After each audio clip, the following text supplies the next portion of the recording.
Здравствуйте! Рада всех приветствовать на своем канале Уральская кудесница. Меня зовут Ната. И сегодня у меня очередной ролик, в котором я буду шить красивый декоративный блок в технике пэтчворк.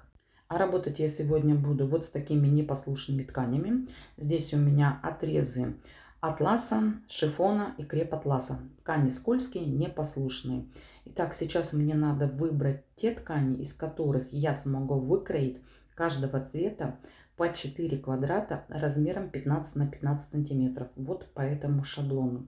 Потом эти заготовки я попробую стабилизировать при помощи жидкого крахмала, одновременно проверив средство, оставляет ли оно пятна вот на таких нежных тканях.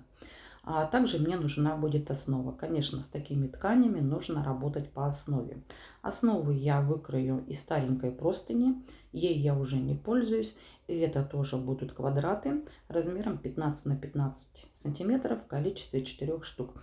Также мне нужны будет еще 4 квадратика размером примерно 10 на 10 сантиметров.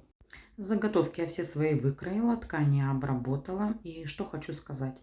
На атласе голубого цвета все-таки остались пятна. Хотя все ткани стали более стабильные и более удобны в работе.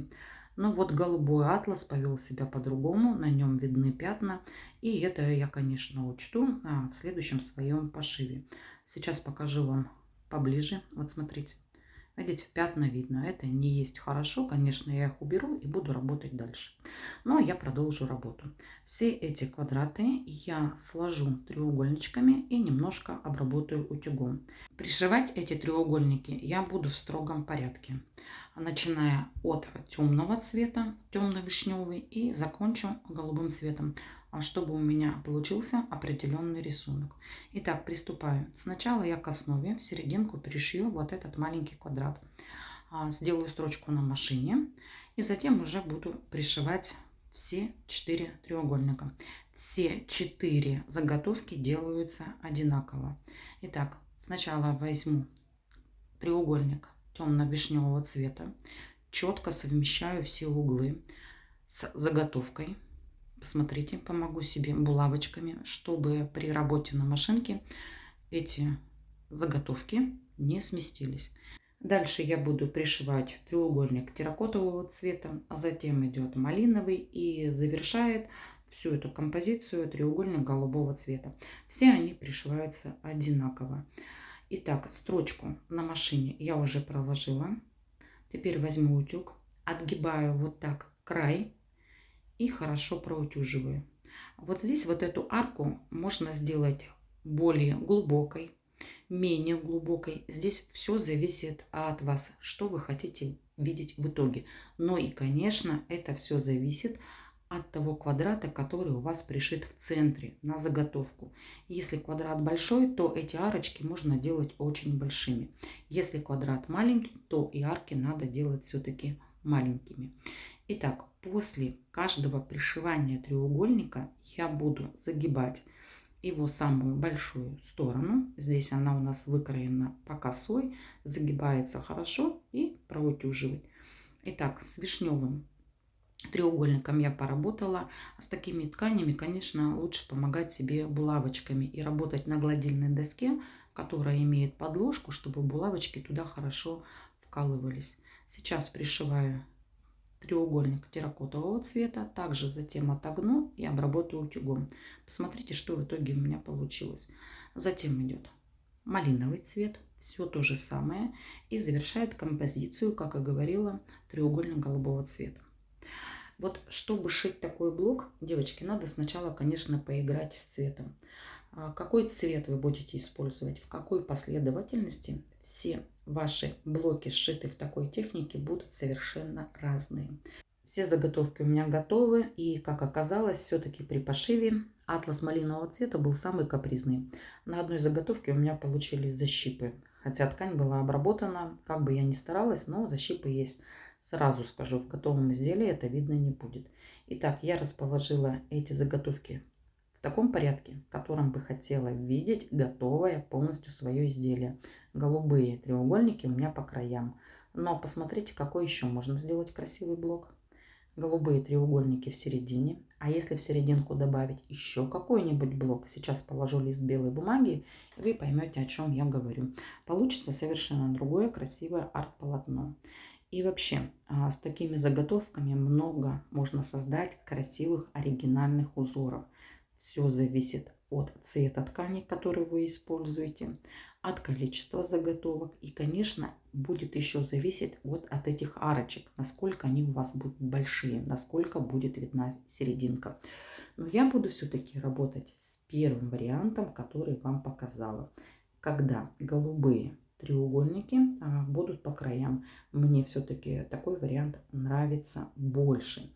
Итак, сейчас мне осталось только сшить между собой все эти 4 заготовки. И моя работа будет практически завершена. Итак, сначала я сшиваю 2 блока между собой, а потом уже эти 2 половинки тоже сшиваю между собой. Все просто, все понятно. В итоге получился вот такой симпатичный блок из непослушных тканей. Как и говорила, защипа не видно, он ушел в шов. Все швы в разутюжку.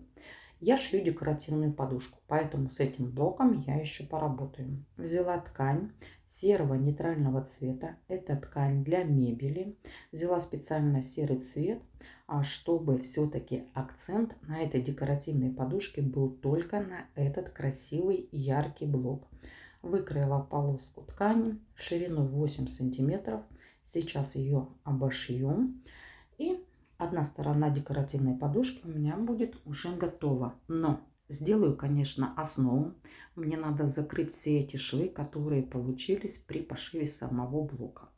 Я взяла ткань бязь серого цвета. Вот таким образом ее пришила. Посмотрите, все швы закрыты. Все красиво, все аккуратно. Ну и в серединку я, конечно, захотела сделать вот такую пуговичку. Пуговичка серого цвета. Изначально хотела ее обтянуть тканью зеленого цвета под серединки вот этих блоков. Но подумала, что все-таки серый цвет здесь подходит лучше. И в итоге вот такая симпатичная получилась заготовка. Изначально я планировала закончить, но посмотрела и решила, что мне еще чего-то не хватает. Возможно, я сделаю стежку на этих серых полосках. Возможно, просто сделаю декоративные строчки. Возможно, как-то разошью. В общем, это еще не окончательная лицевая сторона моей будущей подушки. Обязательно вам покажу, что сделаю дальше. А главную задачу я на сегодня выполнила. Я показала вам, что в технике пэтчворк можно работать и вот с такими непослушными шелковыми тканями. Самое главное было бы желание. Ну а на этом я с вами попрощаюсь. Попрощаюсь ненадолго. Пожелаю вам счастья, удачи. Если вам понравилось мое видео, ставьте лайк. И если не понравилось, конечно, ставьте дизлайк. Подписывайтесь на мой канал, если вы еще не подписаны. И также вас всех приглашаю подписаться на мои группы, которые называются так же, как и мой канал «Уральская кудесница». Ссылки все внизу в инфобоксе. В другие соцсети, а это ВКонтакте, в Одноклассниках и, конечно, в Телеграм-канале. Жду вас всех у себя в гостях. Ну, а над этим арт-полотном я обязательно поработаю, сделаю подушку и покажу вам. Пока-пока. До встречи на моем канале. Также хочу напомнить, что у меня есть второй канал, который называется «Шкатулка украшений Уральской кудесницы». На этом канале я создаю украшения ручной работы. Если интересно, подписывайтесь. Ссылка в инфобоксе.